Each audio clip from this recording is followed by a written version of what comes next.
From the height of joy with the birth of her first child, Holly Kennedy's world was suddenly rocked with a diagnosis of breast cancer.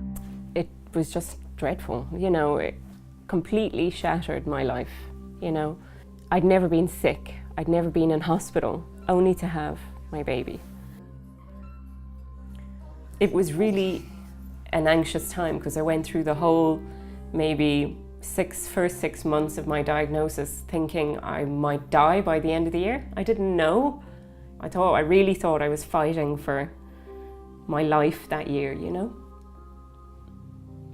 A treatment program that started with intense chemotherapy meant months of hospital waiting rooms, sickness and tiredness. But in the middle of all the uncertainty and fear, Holly would find the inspiration that would change her life completely.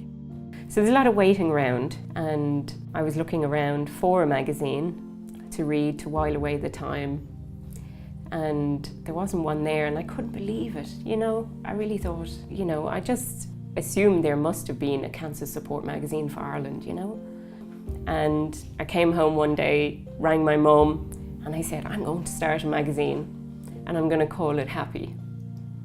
And the first thing my mum said was, she said, I don't know about that name, why are you going to call it that, And I said, because it's going to be about how to be happy again after cancer, because I want to be. And I didn't know how I'd make it happen, I had no idea. And during treatment, I thought, okay, well, I can start it online. And then it became, okay, I'll write every day. And that was really more for me than for anybody else. I love doing it. I think people could see that, and it just has all grown out of that. There was a lot of positive feeling about it. I think everyone was very encouraging and supportive, so I thought, okay, well, let's do this. It sounds really crazy now, but that's how it all came about. Once I'd been writing online every day for about a year, it was easy to see it could form a magazine, a print version. So I thought, okay, right, let's start designing this. I always imagined it as a print magazine. I wanted to be able to read it while you were sitting on the couch in chemo. That's where I imagined it, So I started doing that.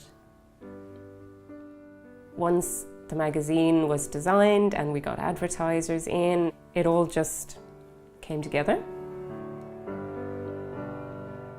The feedback we got, and hundreds of emails, hundreds of emails after launching.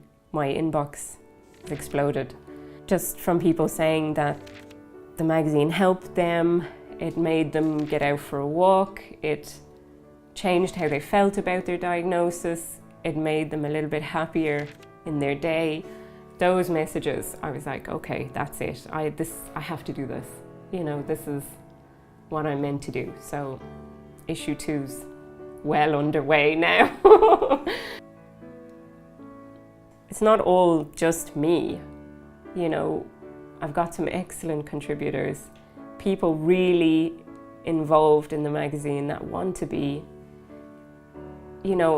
equally as passionate about what we're doing, that we're going to provide this magazine for Ireland, that we need it here, I remember I gossip magazines. I was like, why do I want to read what sparkly top, someone's going to wear to the Christmas party? I have no hair, So a magazine that was actually relevant was amazing. I thought it was fantastic. Yeah, I wish I found it when I was going through my cancer, when I had no hair. And it's happy, like the title says it all. It's something that's needed in every facet of life, but particularly at this very challenging time. It's a little daily burst of something that's linked, but not going to make you feel like you're going to pop your clogs at any minute, to be honest. So yeah, I'm a huge supporter of the magazine, and I always have been. I love doing it. I think it needs to be out there. It made me happy again. Without a doubt, it brought me back to life. If you'd been talking to me 18 months ago, I don't think you'd recognise the person. You really wouldn't. Totally different.